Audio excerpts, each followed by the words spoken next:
Bears Baseball Network. The Bears Winter League starts tomorrow. This weekend is going to be very, very exciting. We've got 4 leagues this year, unlike us having 3 leagues last year. So we're going to crown 4 champions. It's going to be a very, very exciting league. Before we get into each of the matchups for week 1, I want to tell you all about some of the rules for the Bears Winter League. So just like last year, it is going to be 2 hours or 8 innings, whichever comes first. The 12-13 league will be 90 minutes or 8 innings, whichever comes first. And in terms of the lineup, it is a 7-man lineup instead of 9 or 10. It's a 7-man lineup, but it is free substitution. So if you get subbed into the game and then sub back out, you are not burned. You can still come back in the game. And if you got taken out of the leadoff spot, you can come back in the 3-hole, okay? It's free substitution. The only rule is you cannot bat twice within 7 spots in the order. So me and KJ have a lot of control based on who gets a ton of at-bats. So if you take a bad at-bat, don't worry. You can still get subbed back in, continually fighting for playing time.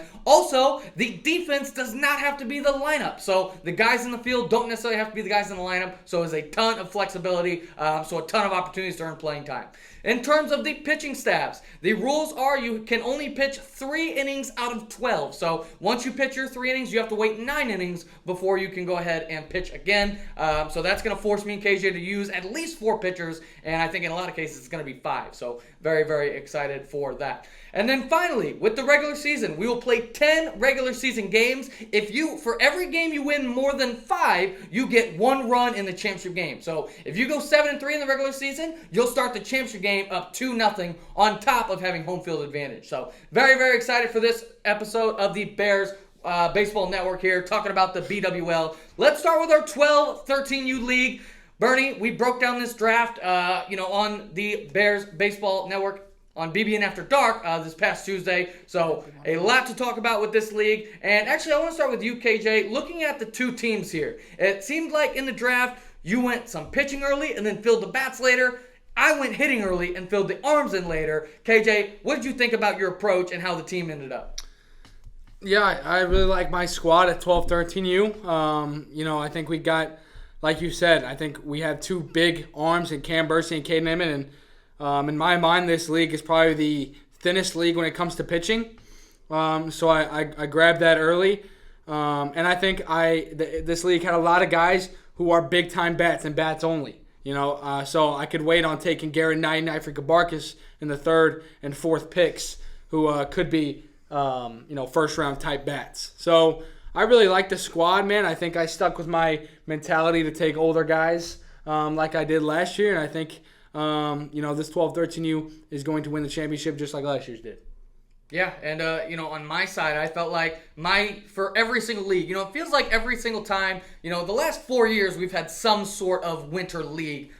This is the second year of the BWL, but even before that, we had winter competitions, and it always felt like my team was the pitching team, KJ's team was the hitting team. And this year, I really wanted to break that and go for those big bats, and I felt like I got myself a very scary lineup, top to bottom. It felt like, I wanted to go into this draft and take some older players, but it feels like KJ was really undervaluing those best players on those younger teams. So I felt like getting some of those top 12U players and the best 11U player, in my opinion, I felt like my team is very, very looking good. So looking at week 1, the pitching matchup, ZZ Garcia is going for the throwbacks, Cam Bernstein going for the pinstripes.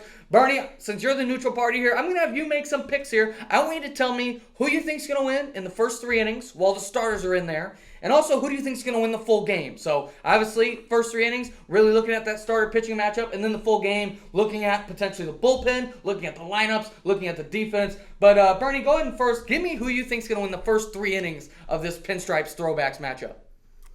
Yeah, I think that I'm going to back ZZ Garcia. I think he'll come out, get a lot of strikeouts, and I think I'll take the throwbacks through the first 3 innings. Okay, interesting, because I think a lot of people are going into that one thinking Cam is the better pitcher, but I think when you take into account the lineups, we're going to see how Cam gets these guys out, and ZZ, definitely with that explosive fastball, if he's on, I think he's going to be very tough to hit. And then for the full game, Birny, who do you got taking this one in the full 8 innings?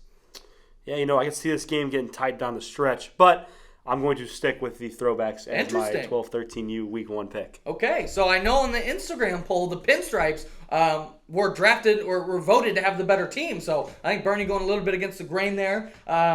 My thoughts about that, listen, obviously I think my team's going to win in all 4 leagues this Saturday. I think it's going to be a throwback sweep across the board. We didn't get any throwback sweep last year, so I think we're going to get this year start off great. But in terms of this league specifically, very confident with ZZ going out there. And if we're in a position to win the game, I think I've got several really good options behind ZZ to close this thing out. So I'm very excited. KJ, do you have any thoughts about Birny's picks? Yeah, I'm just excited for week 2 where we can sit back here and I can tell you both you were wrong. I think last year, every single week we went in, in the beginning of the year, we talked about how close it was going to be. And it wasn't close. We wiped the board in almost every league. So, I think it's going to be another case of it. And, everyone hates on the Dallas Cowboys. Everyone hates on the Los Angeles Lakers. Everyone hates on the Houston Astros, but they're always best. And everyone hates on the Pinstripes as well. All right, well, I love that your fire is being fueled already. Okay, let's get into the 14-15U B League. That'll start at 3:30. Again, 8 innings or 6 or 8 innings or 2 hours, whatever comes first. Birny, looking at this team, I think it's by far the most open-ended draft. I thought there was a lot of different ways it could have gone. We talked about it on BBN After Dark, but KJ, I'll go ahead and start with you. I think this was the one that neither of us really had a good idea of what the other was going to do. In every other draft, me and you had an idea of the range of players that are going to be picked. But this draft, it was wide open. KJ, how did you think your team ended up here in the B League of 14-15U? Yeah, I treated the B League kind of as a feeder for the A1. And if a guy goes down from my A, I can call from the B quickly. And I thought I got a lot of big prospects for my A League. I got, Logan Payne, who could be a top team bat. Eric Latrina, who batted like 500 in the fall. Braden Miller in the my 8th pick, who has hit multiple home runs in a weekend. So I just got a lot of really good players in this league, and I don't know if we're gonna necessarily boost the win totals with this team, but I do think we have a ton of talent, and I think a lot of these guys are going to see the A team at some point. Yeah, I think that was an interesting difference between our strategies, KJ, because I felt like I kind of went more toward the best player available when I had a chance to pick. I wasn't necessarily thinking about my A-League team necessarily, because I think typically if you're the best player in the B-League, you can be a great player in the A-League. So I just took the best player available. I want to win every league. I don't care if it's A-League, B-League, C-League, D-League. I don't care. I want to win it. So I felt like I put together a great squad here. The pitching matchup for week 1, we have Evan Wheatley going up for the Pinstripes versus Lucas Perry going up there for the Throwbacks. I think in terms of the public perception, I think Lucas Perry's kind of got the edge there because I'm not sure how many people know Evan Wheatley, but if you look at this guy, I definitely think he's got a chance to shut down the Throwbacks. So Birny, same thing here. Give me your thoughts on the first 3 innings while the starters are in the game and then the full game. Who do you think has this one in week 1? Yeah, for the first 3 innings, I have to go with the Throwbacks just because of Lucas Perry. One of those things where you're buying the pitching matchup. I think Lucas is the best pitcher in the league. And then for the full game, oh boy, it's tough. I mean, these teams are fairly even, I think, across the board. But I will go with the exciting comfort behind victory for the Pinstripes in the full game. Okay, I think that's an interesting call there. KJ, I'll let you go first here. What do you think about that? I think after that last pick, you might try to jump into a bandwagon of the Pinstripes after that rant I went on. But hey, when I said I didn't build this team to necessarily win the league, that doesn't mean I don't think I had the better team. I definitely think I had the better team. I have a ton of weapons. I think I have a much better pitching staff. And, no hate to these guys on the Throwbacks in the B League, but I think Lucas Perry is a pretty good pitcher. But after Lucas Perry, I don't really see any threats to get my guys out. I mean, I got a pretty good lineup. I got some big-time batters. And I don't really see many threats getting my guys out in that B League. So I think we're going to hit crazy. Well, yeah, it's interesting you say that because I feel like I've got a lot of pitching compared to your team in this league. So I'm excited to see my relievers really shut you guys down. So let's go ahead and move into the 14-15U A League. And this one, I think, definitely the highest caliber of talent in any of the BWL leagues, including last year. I think no league has had this much talent. Every single player, I think, has potential to hurt you at the plate. Every single pitcher has a chance to shut you down the mound, and defensively, I don't see there being very many errors in this league at all. Birny, I think this is by far the toughest one to call. But actually, let's go to KJ first. KJ, give me your thoughts on this league. I think you have a lot of talent here. Again, it felt like you kind of went pitchers early and then backlogged your bats, and it felt like I went bats early and then backlogged my arms. So KJ, give me your thoughts on the strategy of your draft and how it ended up. No, this is, I think, the only, 12U13 went to plan pretty well, but I thought this draft really went to plan for me. I got exactly the guys I wanted. I have a ton of big arms. I'm really deep in pitching. I mean, I grabbed Noah Hendricks in my 10th pick, and he was one of the best pitchers for Floyd down the stretch there. And I just have a ton. I mean, I think we have a ton of huge bats. Ben Combs, Andrew Willeret, Lucas Wilburn. I mean, I got Jack Kester with my 7th pick who hit, how many home runs in the fall. So I think this team is the best team I have. Like you said, it's probably the best league of players, and I think this is, in my opinion, the most lopsided league there is.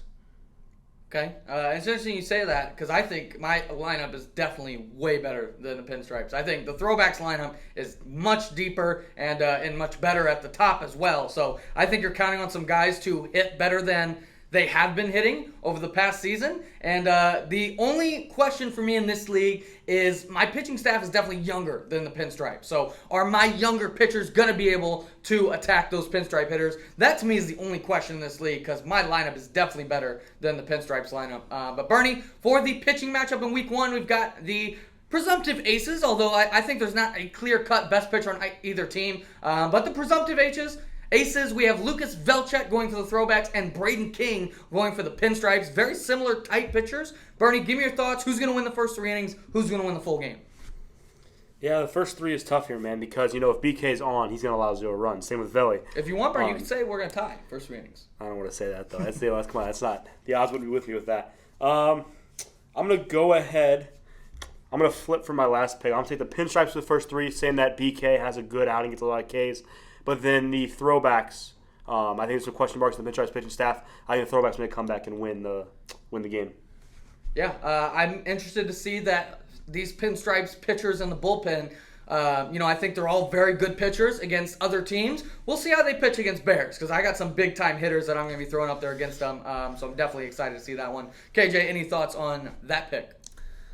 I honestly, I think that is a very bad take. I think we are very deep in pitching. I mean, who's more proven than Andrew Willeret? He literally dominated. Logan Eckert, again, a Cy Young contender. Neither of those 2 guys dominated in BWL. Andrew Driscoll, Lucas Wilburn definitely dominated. I didn't say. You said Lucas Wilburn dominated. You said Logan Eckert and Andrew Willeret.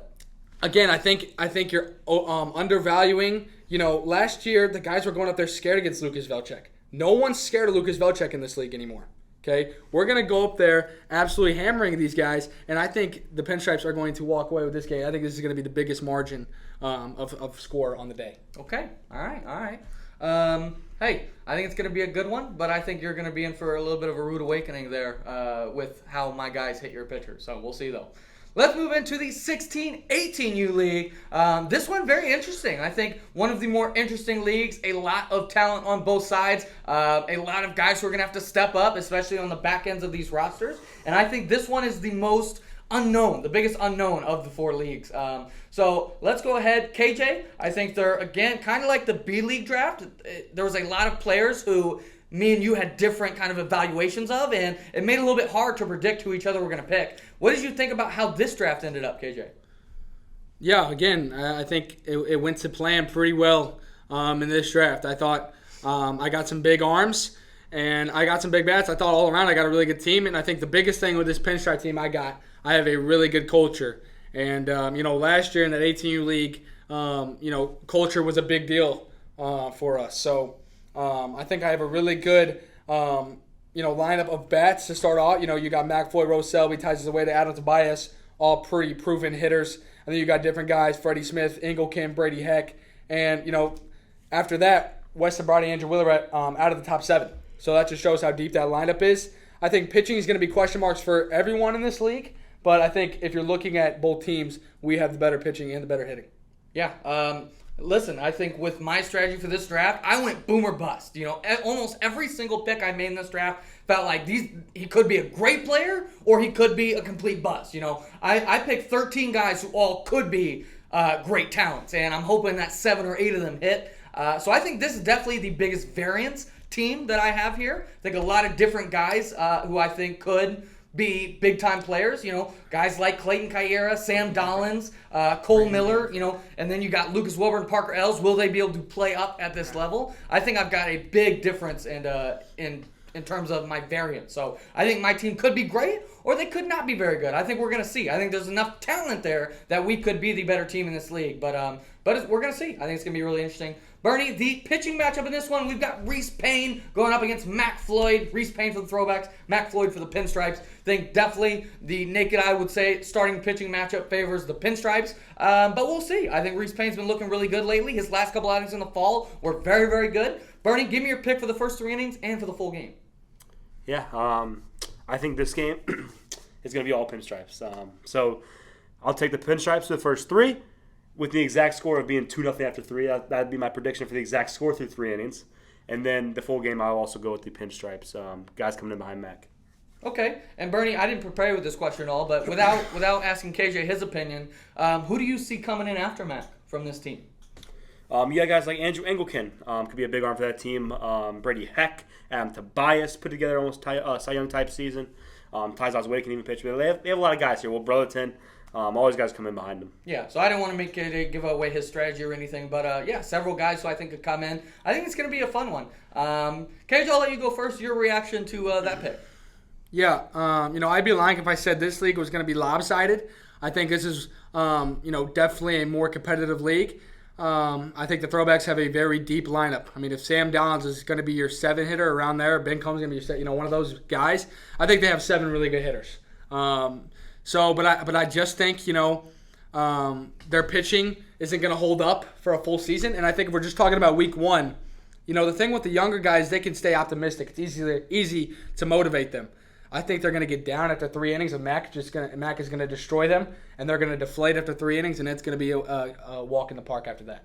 Yeah, we'll see. I think this one, definitely, I think the throwbacks are a little bit of an uphill battle in this one. But I think if we can just survive the first 3 innings, no offense to those guys you named, Birny, but I don't know any of those guys are shutting us down, in terms of our lineup. I think those guys, all 3, are solid pitchers, the guys you named, but I'm not sure they're going to shut us down. So I think if we keep it close, honestly, Birny, I was happy you said 2-0. I thought it might be a little bit worse than that. So I think if it's 2-0 after 3, throwbacks may have a chance in this one. So very, very excited. But super excited for week 1 of the BWL. I was thinking about it today, how much fun I had in the BWL last year. It's a long day for me, obviously. Last year coaching 3 games. This year coaching 4 back to back to back. They're all long games. They're all competitive. You get your heart into every single one. So it's a little exhausting, man, but it is so much fun. So very excited to get the BWL back started up. And hopefully a lot of you guys, even if you didn't get drafted, come out to the game, support it, because, I know me and KJ have already made a couple of add and drops to our roster, so a lot of guys can get picked up, and, we see you if you come to the game, so very, very, so come out and support. But that's good for this episode of the Bears Baseball Network, and we'll talk to you all next week.